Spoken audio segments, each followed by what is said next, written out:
nasa West Philippines na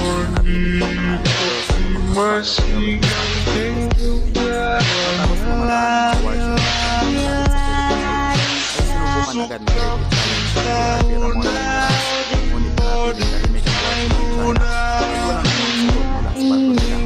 Matatandaan ka makailan lang ay Pacific Payans ang isang brands para sumali sa mga joint procurement exercises sa mga bansa na nagkonsign sa West Philippines na isa sa pinaka-crucial waterway at strategic trade routes sa mga bansa sa Europa at Amerika. Ang pagtulong na pagdating ng mga US military forces sa ating bansa ay bahagi pa rin ang napagkasunod ng patrol exercises at enhanced defense collaboration.